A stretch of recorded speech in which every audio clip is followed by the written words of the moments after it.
Hai semua, apa kabar? Setelah lulus SMA lalu, banyak hal yang buat kepikiran. Seperti apa sih nanti kehidupan di kuliah itu? Apakah lebih nyenengin karena jadwalnya bisa buat sendiri atau malah gimana? Karena kakak yang sudah kuliah, kulihat lebih bisa menentukan waktu luang dan lainnya. Karena melihat sepertinya banyak sekali perbedaan ya kehidupan sekolah dengan kuliah. Sehingga waktu kelas 12 lalu sempat hype banget atau bersemangat sekali untuk daftar kuliah. Tapi ada beberapa informasi dari orang sekitar kalau kuliah di sini nanti seperti ini atau kuliah di jurusan ini bakal seperti itu dan lainnya. Jadi beberapa kali kurenungi, oh ternyata ini ada beberapa hal yang kuharap bisa tahu dan paham sebelum kuliah. Jadi kusebutkan acak dan ini dia. Satu, ada beberapa sistem penerimaan selain nilai. Di Indonesia, kenal ada SNM, SBM, UM atau ujian mandiri dan kemitraan. Ada juga jalur lain, yaitu jalur prestasi, dan jalur ini yang membuat saya bisa kuliah saat ini. Oh ya, kalau belum lihat video cerita pengalamanku tentang diterima PTN melalui jalur lain, cek link videonya di kolom deskripsi ya. Jadi awalnya dulu banyak sekali yang menganggap bahwa mengikuti beberapa ekstrakurikuler tidak bisa menghantarkan ke PTN atau kuliah.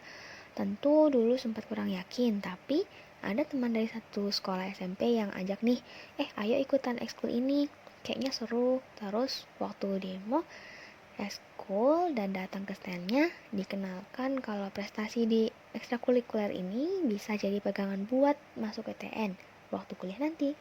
Saya jadi ngerasa, wah ini lumayan juga, karena awalnya sempat nggak pede sama nilai sendiri. Jadi begitulah. Dua, tidak masalah punya banyak kampus pilihan atau tujuan. Waktu kelas 12, pilihan cita-cita kita bisa aja berubah dari kelas 11 atau 10 SMA atau bahkan waktu SMP, SD, bahkan TK misalnya. Betul banget. Dulu saya waktu SMA mau sekali diterima di Universitas Erlangga dengan tujuan program studi dokter hewan. Alasannya karena saya punya kucing si Iko itu dan sempat ikut vaksin ke dokter hewan dekat rumah. Beliau orang yang baik, ramah, dan cekatan sekali, dan kebetulan alumni dari UNAIR. Ada juga kakak kelas saya yang kuliah di UNAIR, prodi dokter hewan, dan suka sekali pasang-pasang status setelah atau sedang menangani hewan-hewan kecil sampai besar, hewan peliharaan, hewan ternak, dan eksotis. Saya lihat, wah keren nih, dan kebetulan juga saya sendiri suka dengan upaya konservasi habitat atau penyelamatan hewan semacamnya. Jadi semakin kuat untuk belajar lebih dalam di sana.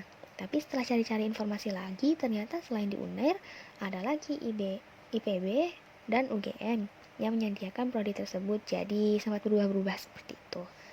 Tiga, tidak masalah jika mencari-cari informasi banyak program studi pilihan. Waktu sekolah benar-benar kurang konsisten dan belum banyak paham betul tentang diri sendiri. Ini karena dulu sempat ingin jadi dokter, lalu dokter hewan. Lalu sempat cek lagi, saya suka biologi tapi tidak sepenuhnya. Oke, coba cari yang lain. Apoteker atau farmasi, tapi juga tidak sepenuhnya suka dengan kimia. Oke, cari lainnya. Sempat terpikir teknik, tapi saya merasa tidak cocok dan akhirnya menghindari untuk memilih jurusan atau program studi yang ada tekniknya. Tapi akhirnya saya masuk juga ke dalam dunia keteknikan.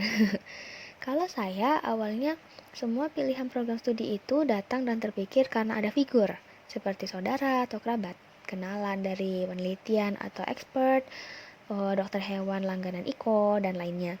Jadi mungkin kalau untuk mencari informasi program studi lain pilihan, saran saya coba gali dan kenali atau temukan figur atau kemampuan diri. Bisa dengan ikut tes kepribadian atau psikotes semacamnya.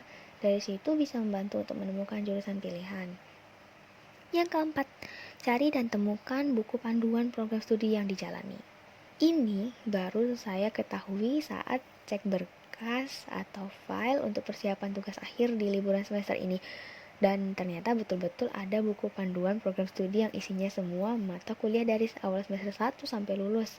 Lengkap dengan buku referensi, tujuan pembelajaran, dan capaian lainnya. Lalu saya merasa seperti, ya ampun, kemana aja selama ini. Jadi buat kalian calon mahasiswa baru atau sudah jadi mahasiswa, silahkan cek web jurusan masing-masing dan cari buku pedoman itu. Mungkin itu beberapa hal yang kuharap bisa tahu dan paham sebelum kuliah. Sebetulnya ada beberapa hal lain, tapi cukup mirip dengan 4 hal tadi. So, yap, itulah. Terima kasih banyak sudah menonton video kali ini. Saya harap video ini bermanfaat dan jangan lupa untuk klik like, suka, subscribe, dan komen-komen ya. Sampai ketemu di video selanjutnya. Dadah!